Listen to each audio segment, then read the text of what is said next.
नमस्कार विद्यार्थी मित्रांनो, विषय सहकार. तर आपण पाठीमागील 2 ते 3 तासाला 5वं प्रकरण सुरू केलेलं आहे.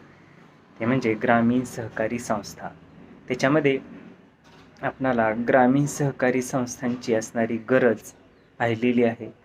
त्याच पद्धतीने शेतीमाल सहकारी प्रक्रिया संस्थांची जी आवश्यकता आहे ती सुद्धा आपण त्या ठिकाणी बघितलेली आहे. त्यानंतर शेती पतपुरवठा सहकारी संस्था ही पहिली सहकारी संस्था बघितलेली आहे. त्यानंतर सहकारी विपणन संस्था, तसेच सहकारी प्रक्रिया संस्थेमध्ये आपण पहिली प्रक्रिया संस्था बघितलेली आहे, सहकारी साखर कारखाने. त्यानंतर दुसरी सहकारी सूतगिरणी. त्यानंतर चौथी कृषी उत्पन्न बाजार समिती. त्यानंतर ग्राहक सहकारी संस्था बघितलेली आहे. त्या ग्राहक सहकारी संस्थांची भूमिका आपण पाहिलेली आहे. त्याच पद्धतीने दूध उत्पादक संघ हा सुद्धा सहकारी प्रक्रिया उद्योग किंवा संस्था बघितलेली आहे. तसंच या दूध उत्पादक सहकारी संस्थांची रचना, भूमिका पण पाहिलेली आहे. तर आजच्या तासाला जी शेवटची सहकारी संस्था आहे ती म्हणजे मत्स्य व्यवसाय सहकारी संस्था ही आपण पाहणार आहोत. तर मित्रांनो, ऑब्जेक्टिव्हला विचारलं जाईल की नीलक्रांती कशाच्या संदर्भात झालेली आहे, म्हणजे कुठल्या उत्पादनाच्या संदर्भात. तर माशाच्या संदर्भात ही नीलक्रांती झालेली दिसून येते.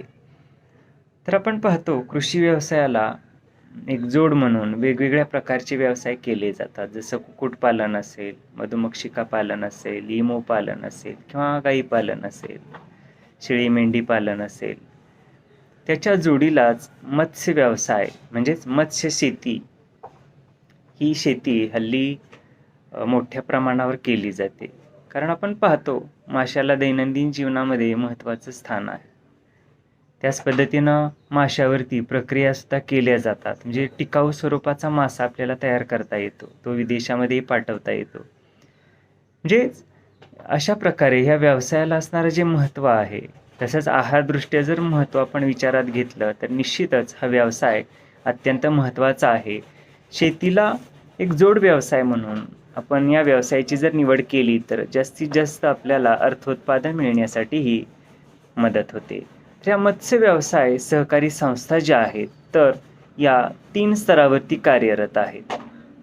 म्हणजे मत्स्य व्यवसायाला किंवा मत्स्य व्यवसाय करणाऱ्या उद्योजकांना, मत्स्य व्यावसायिकांना मार्गदर्शन करणारी, त्यांना अनुदान देणारी, मत्स्य व्यवसाय करण्यासाठी, माशावरती प्रक्रिया करण्यासाठी, त्याच पद्धतीनं त्यांना नावा किंवा बोटी ज्या आहेत त्या पुरवण्यासाठी, तसंच त्या मत्स्य व्यावसायिकांना तांत्रिक सल्ला सेवा देण्याची जी कार्य आहेत ती या सहकारी संस्थेच्या माध्यमातून केली जातात.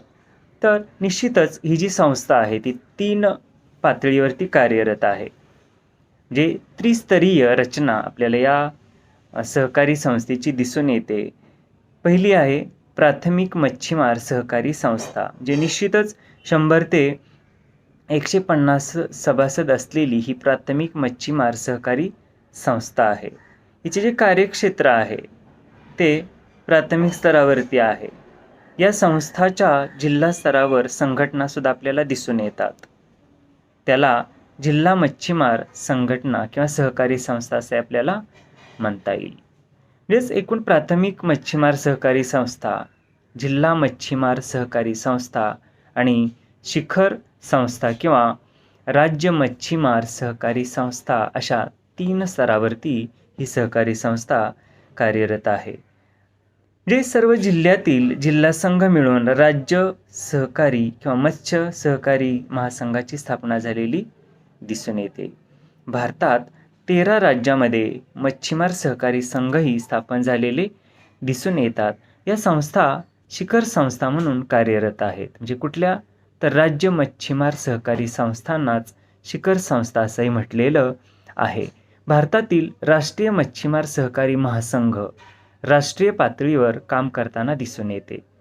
याची जी स्थापना आहे म्हणजे राष्ट्रीय मच्छीमार सहकारी महासंघाची स्थापना 1981 साली झालेली आहे. या सहकारी संस्थेची थोडक्यात जी माहिती आहे ती आपणाला या ठिकाणी सांगता येईल. ते म्हणजे मगाशीच म्हटल्याप्रमाणे एकूण स्थिर 3 स्तरावरती ही मत्स्य सहकारी संस्था कार्यरत आहे. तिची रचना 3 स्तरावरती आहे असं आपणाला म्हणता येईल. प्राथमिक मच्छीमार सहकारी संस्था जे एकूणच सभासदांना कर्ज देण्याचे काम या प्राथमिक मच्छीमार सहकारी संस्थेच्या माध्यमातून केलं जातं. जे प्राथमिक मच्छीमार सहकारी संस्था ही प्राथमिक स्तरावरती कार्यरत करते. तसंच जे सभासद आहेत त्या सभासदांना मत्स्य व्यवसायासाठी बोटी पुरवण्याचं कार्यसुद्धा केलं जातं. तसंच माशावर यांत्रिकी प्रक्रिया करण्याचं जे कार्य आहे ते सुद्धा या प्राथमिक मच्छीमार सहकारी संस्थेच्या माध्यमातून केलं जातं. तर अशी ही पहिली म्हणजे प्राथमिक मच्छीमार सहकारी संस्था आहे. लक्षात ठेवा, जी प्राथमिक स्तरावरती कार्यरत असणारी, तसंच सभासदांना बोटी पुरवणं, तसंच माशावर यांत्रिकी प्रक्रिया करण्याचं जे कार्य आहे ते या सहकारी मच्छीमार सहकारी संस्थेच्या माध्यमातून केलं जातं. त्यानंतर दुसरी मत्स्य व्यवसायाशी निगडीत सहकारी संस्था आहे ती म्हणजे जिल्हा मच्छीमार सहकारी संस्था. जे एकूणच जिल्ह्यातील सर्व प्राथमिक सहकारी संस्थांना किंवा संस्थावरती नियंत्रण ठेवण्याचं म्हणूया किंवा त्यांना मार्गदर्शन करण्याचं, त्याच पद्धतीनं या संस्थांना म्हणजे प्राथमिक मच्छीमार सहकारी संस्थांना मासे साठवण्यासाठी, तसेच ते मासे टिकविण्यासाठी, त्या माशांची वाहतूक करण्यासाठी, तसंच त्या उत्पादित केलेल्या माशावरती प्रक्रिया करण्यासाठी, त्या माशांची योग्य प्रमाणात विक्री करण्यासाठी या संस्थांची स्थापना झालेली दिसून येते. जे प्राथमिक मत्स्य सहकारी संस्थांना एकूणच उत्पादनापासून, जे मत्स्य उत्पादनापासून ते त्यांची विक्री करेपर्यंत अशा वेगवेगळ्या टप्प्यावरती किंवा वेगवेगळ्या व्यवस्थापनाच्या पायऱ्यावरती एकूणच मार्गदर्शन करण्याचं कार्य ही जिल्हा मच्छीमार सहकारी संस्था करते असं आपणाला या ठिकाणी म्हणता येईल. तर केवळ जिल्ह्याच्या ठिकाणी स्थापन करून अशा मच्छीमार संस्था चालत नाही. तर अशा ठिकाणी स्थापन कराव्या लागतात की ज्याच्यामुळे त्यांना आपल्या प्राथमिक संस्थांना अधिक व्यावसायिक फायदे मिळवून देता येतील.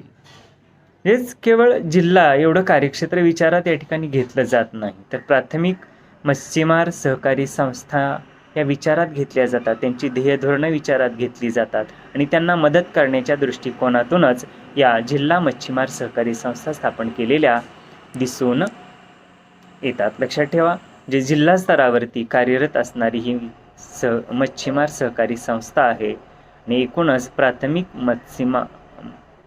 मत्स्य सहकारी संस्थांना मार्गदर्शन किंवा उत्पादन प्रक्रिया असो, त्याच पद्धतीनं विक्री, वाहतूक अशा सर्व मत्स्य व्यवसायाशी निगडीत कार्य करण्यासाठी या प्राथमिक सहकारी संस्थांना मार्गदर्शन करण्याचं कार्य या जिल्हा मच्छीमार सहकारी संस्था करताना दिसून येतात. त्यानंतर तिसरा जो स्तर आहे सहकारी मत्स्य सहकारी संस्थेचा, तो म्हणजे तिलाच आपण शिखर संस्था म्हणतो. म्हणजे एकूणच राज्य मच्छीमार सहकारी संस्था ज्या आहेत त्यांनाच शिखर संस्था असे संबोधण्यात आलेलं आहे. ऑब्जेक्टिव्हला विचारलं जाईल, राज्य मच्छीमार सहकारी संस्था म्हणजेच काय, शिखर संस्था असे त्यांना म्हटलेलं आहे. कामाला आलेली जी माणसं आहेत, तसंच जो अर्थव्यवस्था आहे किंवा पैसा आहे, तसंच काढलेल्या माशांची विक्री आहे, संस्थेचा आकार आणि संस्थेचे ठिकाण या दृष्टिकोनातून राज्य मच्छीमार सहकारी महासंघांना विशेष महत्त्व आलेलं आहे. राज्यातील प्राथमिक आणि जिल्हा पातळीवरील मत्स्य संस्थांच्या विकासाच्या दृष्टिकोनातून या शिखर संस्थेची म्हणजेच राज्य मच्छीमार सहकारी संस्थेची भूमिका अत्यंत महत्त्वाची आहे किंवा एक मोठी जबाबदारी या शिखर संस्थेला पार पाडावी लागते असं आपणाला म्हणता येईल. सागरात मासे पकडण्यासाठी जाणारे जे काही मासेमारी करणारे जे मत्स्य व्यावसायिक आहेत, मच्छीमार आहेत, तर त्यांच्या संरक्षणाच्या दृष्टीने सुद्धा अनेक उपाययोजना या शिखर संस्थेला राबवाव्या लागतात. त्याच पद्धतीनं त्या मत्स्य व्यावसायिकांना प्रोत्साहन देण्याचं कार्यसुद्धा त्यांना करावं लागतं.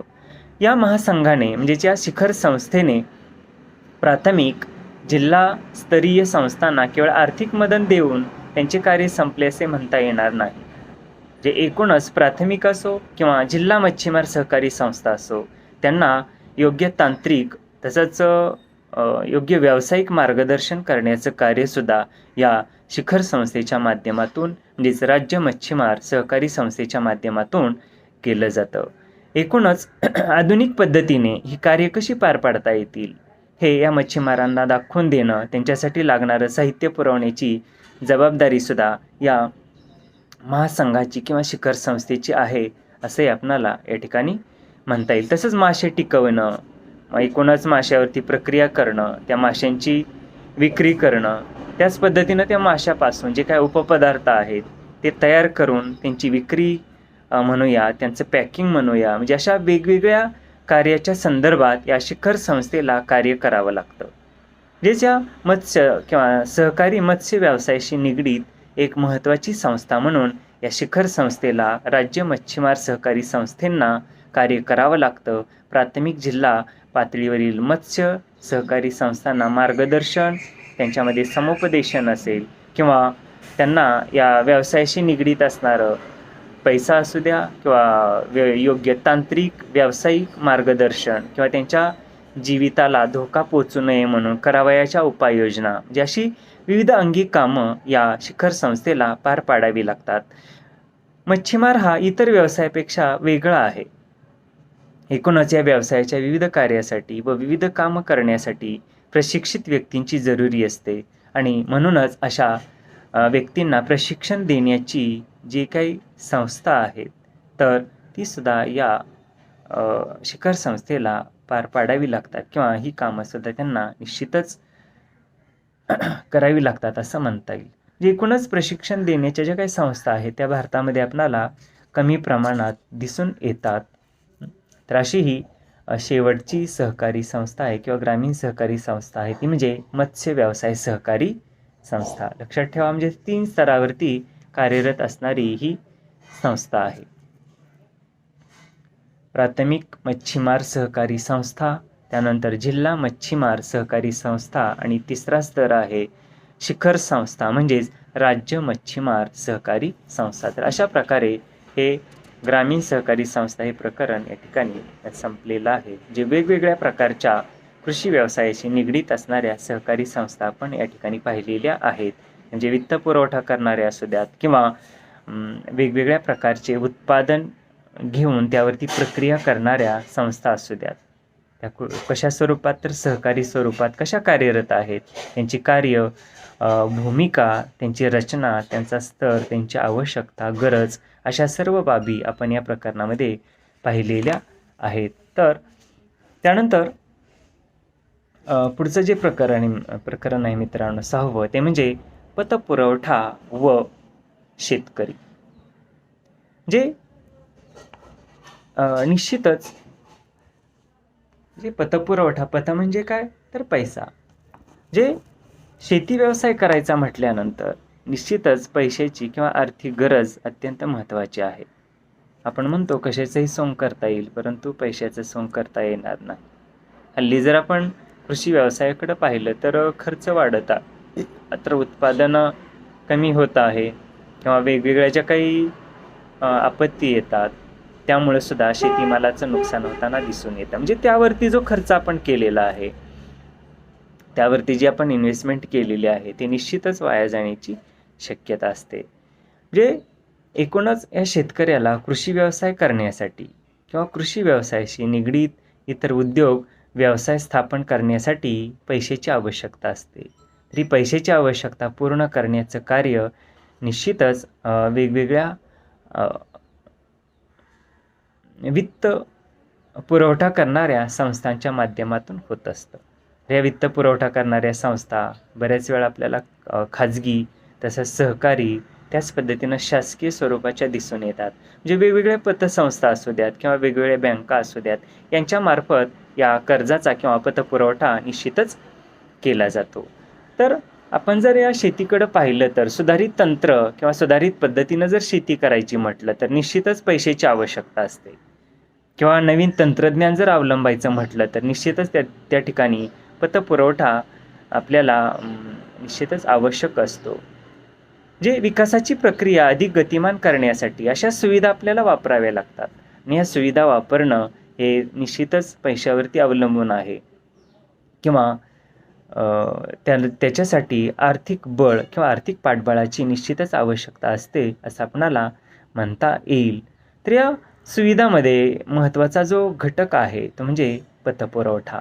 भारतातील सर्वसामान्य शेतकऱ्यांचे जे काही धोरण आहे तर त्याच्यामध्ये जमिनीचे क्षेत्र मध्यम व लहान आकाराचं असणं, जे त्याच्यातून सुद्धा या ठिकाणी कुटुंबाच्या गरजा भागविल्या जातील एवढं उत्पादनसुद्धा मिळत नाही. निश्चितच हे उत्पादन वाढण्यासाठी आणि कृषी माल हा जास्तीत जास्त मार्केटमध्ये कसा येईल, त्याच पद्धतीनं लोकांच्या गरजा कशा भागविल्या जातील आणि अर्थव्यवस्था आपली कशी सुधारेल, तर या चौफेर गोष्टीचा विचार करूनच या शेती व्यवसायाला कर्ज पुरवठा किंवा पतपुरवठा करण्याचं कार्य निश्चितच केलं जातं. म्हणजेच नवीन तंत्रज्ञान अवलंबल्याशिवाय उत्पादन वाढणार नाही आणि उत्पादन वाढल्याशिवाय शेतकऱ्याचा जो आर्थिक सामाजिक स्तर आहे किंवा जी काही आपली समाज व्यवस्था आहे, वित्त व्यवस्था आहे, ती निश्चितच सुधारणार नाही.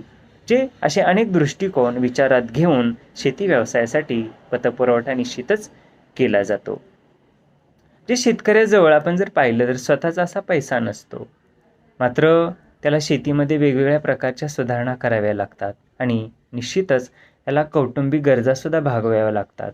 जे हे जर आपण लक्षात घेतलं तर निश्चितच या ठिकाणी पतपुरवठा हा घटक अत्यंत महत्त्वाचा आहे. जे कृषी निविष्ठा असू द्या त्या खरेदी करण्यासाठी किंवा वेगवेगळे प्रक्रियायुक्त पदार्थाचे जे काही उद्योग आहेत, व्यवसाय आहेत ते टाकण्यासाठी असू द्या किंवा आधुनिक तंत्रज्ञान शेतीमध्ये वापरण्यासाठी निश्चितच पैशाची आवश्यकता असते.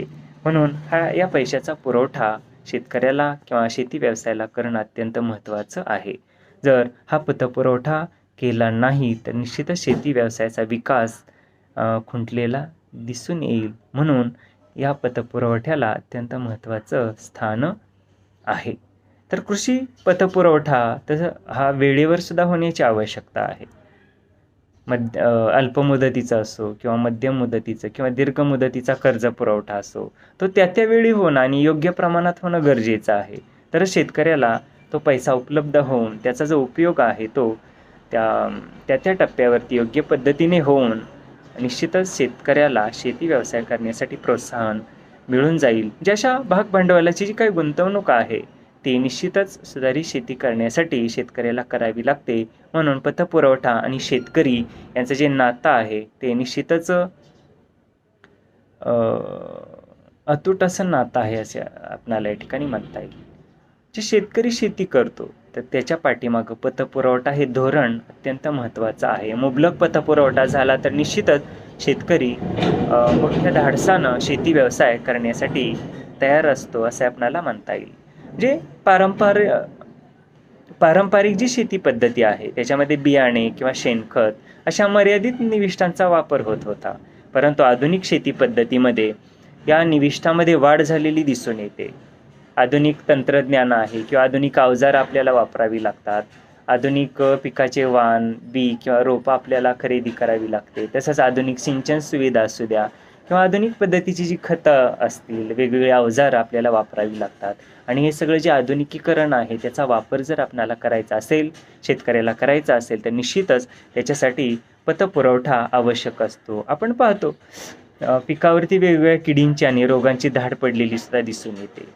म्हणजे निश्चितच हे कीड नियंत्रण, रोग नियंत्रण असू द्या, म्हणजे अशा ज्या काही समस्या आहेत किंवा अशा जे काही अडचणी आहेत त्यावरती मात करण्यासाठी सुद्धा वेगवेगळ्या कीटकनाशकांची आवश्यकता असते. कीटकनाशक असू द्या, बुरशीनाशक असू द्या, गोगलगायनाशक असू द्या किंवा तणनाशक असू द्या, सूत्रकृमीनाशक असू द्या, उंदीरनाशक असू द्या, अशी वेगवेगळी कीडनाशके जी हल्ली आपण पाहतो महागडी आहेत. अशा सगळ्या गोष्टीसाठी निश्चितच पतपुरवठा शेतकऱ्यांना होण्याची आवश्यकता असते.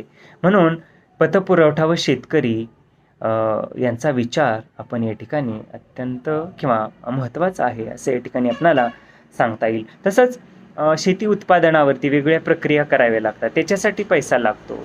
त्या निविष्ठांची साठवणूक असू द्या, प्रतवारी असू द्या, पॅकिंग असू द्या, वाहतूक असू द्या, विक्री असू द्या, याच्या वेगवेगळ्या टप्प्यावरती, व्यवस्थापनाच्या वेगवेगळ्या पायऱ्यावरती पतपुरवठ्याची आवश्यकता निश्चितच असते. आणि हा पतपुरवठा निश्चितच शेतकऱ्यासाठी वरदान ठरतो असं या ठिकाणी म्हणता येईल.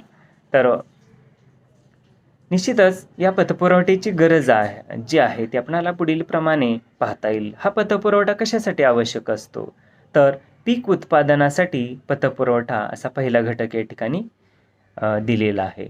जे निश्चितच पीक उत्पादन जर आपल्याला चांगल्या पद्धतीनं करायचं असेल तर त्याच्यासाठी वेगवेगळ्या निविष्ठांची आवश्यकता असते. आणि त्या निविष्ठा खरेदीसाठी, त्या निविष्ठांचा वापर आपल्या शेतामध्ये करण्यासाठी पतपुरवठा किंवा पैशाचा पुरवठा होणं महत्त्वाचं आहे. जसं खतं म्हणूया आपण, जे कृषी उत्पादन घेण्यासाठी खतांची आवश्यकता असते, त्याच्यासाठी पैसा लागतो. किंवा बी बियाणं खरेदी असेल त्याच्यासाठी पैसा लागतो. वेगवेगळ्या संकरित सुधारित वाणांची रोपं खरेदी असेल त्याच्यासाठी पैसा लागतो. सिंचनाच्या सुविधा असू द्या त्याच्यासाठी पैसा लागतो. म्हणजे पीक उत्पादन घेण्यासाठी वेगवेगळ्या निविष्ठा, वेगवेगळ्या गोष्टी आवश्यक असतात. त्या सर्व खरेदी करण्यासाठी निश्चितच शेतकऱ्याला पैशाची आवश्यकता असते. म्हणूनच या ठिकाणी पतपुरवठा हा विविध संस्थेमार्फत केला जातो किंवा शेतकऱ्याला तो पतपुरवठा निश्चितच प्राधान्यक्रमाने करून घ्यावा लागतो. खताचा वापर आपल्याला करावा लागतो, कारण वरवर आपण पाहतो शेती जमिनी ज्या आहेत त्या नापीक होत आहेत, म्हणजे त्यांची दुरुस्ती असू द्या, किंवा हल्ली पाहतो जनावरांची संख्या कमी झालेली आहे, शेणखताचं प्रमाण कमी होत चाललेलं आहे. जे याच्या जोडीला आपल्याला शेती तर करावी लागणार आहे अशा समस्या असल्या तरी. म्हणूनच वेगवेगळी जी काही रासायनिक खतं असू द्या किंवा सेंद्रिय खतं आपल्याला तयार करण्यासाठी सुद्धा पतपुरवठ्याची आवश्यकता असते. म्हणूनच आपणाला म्हणता येईल की पीक उत्पादनासाठी पतपुरवठा निश्चितच महत्त्वाचा असतो. तसंच पीकोत्पादन घेण्यासाठी म्हणजे कीड व रोगांचा जो प्रादुर्भाव आहे पिकावर, तो आपल्याला जर कमी करायचा असेल, टाळायचा असेल, तर निश्चितच वेगवेगळ्या बुरशीनाशक तसंच कीटकनाशकांची फवारणीची आवश्यकता असते. जे ही फवारणी केली तरच पिकोत्पादन मिळतं. आणि आपल्याला म्हणता येईल की पतपुरवठा याची आवश्यकता ह्या औषधांच्या खरेदीसाठी सुद्धा असते, बी बियाणं खरेदीसाठी असते, असं आपल्याला या ठिकाणी म्हणता येईल. तसंच सिंचन सुविधांचा विचार आपण या ठिकाणी करतो, कारण पारंपरिक पद्धतीनं जर आपण पाणी देत बसलो तर निश्चितच या ठिकाणी काय होईल, तर पाण्याचा अपव्यय होईल. म्हणून अशा आधुनिक सिंचन सुविधांच्या खरेदीसाठी ड्रीप सिस्टम असू द्या, तुमचं बबलर पद्धत असू द्या, भूपृष्ठांतर्गत पद्धती असू द्या, किंवा स्प्रिंकलर पद्धती असू द्या, मायक्रो स्प्रिंकलर पद्धती असू द्या, अशा सिंचन सुविधांच्या खरेदीसाठी सुद्धा पतपुरवठ्याची आवश्यकता असते. तर मित्रांनो, आपण या ठिकाणी थांबूयात. तर निश्चितच पाठीमागील प्रकरणातील आपण मत्स्य सहकारी संस्था पाहिलेली आहे, आणि पुढचं जे प्रकरण आहे 6वं, ते म्हणजे पतपुरवठा व शेतकरी. जे पतपुरवठा आणि शेतकरी यांचा जो तो संबंध आहे तो आपण या ठिकाणी बघितलेला आहे प्रास्ताविकामध्ये. आणि त्यानंतर पहिला जो घटक पाहिला की पतपुरवठा कशासाठी केला जातो, तर तो म्हणजे पीक उत्पादनासाठी पतपुरवठा हा घटक आपण या ठिकाणी पाहिलेला आहे.